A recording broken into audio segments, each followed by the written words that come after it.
Kadambari silks లో కళ్యాణ గమనీయం cell మార్చి 6 నుండి 19 వరకు ప్రతి 15,000 బ్రైడల్ సారీస్ కొనుగోలుపై ఒక గోల్డ్ కాయిన్.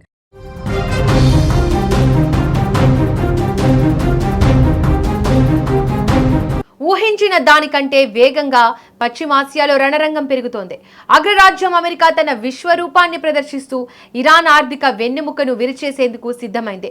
ఇరాన్ గర్వంగా చెప్పుకునే ఆయిల్ ఐలాండ్ ఖర్గ్పై అమెరికా సేనలు బాంబులతో విరుచుకుపడడం ఇప్పుడు అంతర్జాతీయంగా రాజకీయాల్లో పెను సంచలనంగా మారింది. చిన్న చిన్న దాడులు చేసే సమయం ముగిసిందని, ఇక సివియర్ యాక్షన్ మాత్రమే ఉంటుందని అమెరికా అధ్యక్షుడు డొనాల్డ్ ట్రంప్ తనదైన శైలిలో మరో యుద్ధ గంట మోగించారు. ట్రూత్ సోషల్ వేదికగా ఆయన చేసిన ప్రకటన ఇరాన్ పాలకుల వెన్నులో వణుకు పుట్టిస్తోంది. పశ్చిమాసియా చరిత్రలోనే ఇదొక అత్యంత శక్తివంతమైన దాడి అని ట్రంప్ అభివర్ణించారు. ఖర్గ్ ఐలాండ్లోని సైనిక స్థావరాలను పూర్తిగా తుడిచిపెట్టామని ఆయన ధీమా వ్యక్తం చేశారు. అయితే ఇక్కడ ట్రంప్ ఒక వ్యూహాత్మక ఎత్తుగడ వేశారు. ప్రస్తుతం కేవలం సైనిక కేంద్రాలను లక్ష్యంగా చేసుకున్నామని, చమురు మౌలిక సదుపాయాలను తాకలేదని స్పష్టం చేశారు. కానీ ఇది ఇరాన్కు ఇచ్చిన చివరి హెచ్చరిక మాత్రమేనని ఆయన మాటల్లోని అంతరార్థం స్పష్టమవుతోంది. ఒకవేళ ఇరాన్ కానీ దాని మద్దతుదారులు కానీ హార్ముజ్ జలసంధిలో నౌకల రాకపోకలను అడ్డుకోవాలని చూస్తే తదుపరి లక్ష్యం నేరుగా చమురు క్షేత్రాలే అవుతాయని ట్రంప్ కుండబద్దలు కొట్టారు. ఇక ఖర్గ్ ఐలాండ్ అనేది ఇరాన్కు కేవలం ఒక ద్వీపం కాదు, అది ఆ దేశ ఆర్థిక ప్రాణవాయువు. ఇరాన్ ఎగుమతి చేసే చమురులో దాదాపుగా 90% ఈ ద్వీపం నుంచే ప్రపంచానికి చేరుతుంది.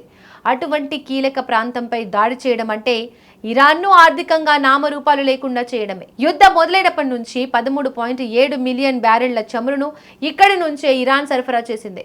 ఇప్పుడు ఆ ప్రాంతాన్ని ట్రంప్ తన గుప్పిట్లోకి తెచ్చుకోవడంతో ఇరాన్ దిక్కుతోచని స్థితిలో పడిపోయింది. తన ఆయుధ వ్యవస్థల ముందు ఇరాన్ రక్షణ కవచాలు గడ్డి పోచులతో సమానమని ట్రంప్ ఎద్దేవా చేశారు. ముఖ్యంగా ఇరాన్ అణ్వాయుధ కలలపై ట్రంప్ అత్యంత కఠినంగా స్పందించారు. ఆ దేశం దగ్గర అణ్వాయుధాలు ఉండకూడదన్నదే తన అంతిమ లక్ష్యమని ఆయన పునరుద్ఘాటించారు. ఇరాన్ సైన్యం వెంటనే ఆయుధాలు వీడాలని, లేకుంటే మిగిలి ఉన్న ప్రాంతాలు కూడా మ్యాప్లో లేకుండా పోతాయని హెచ్చరించారు.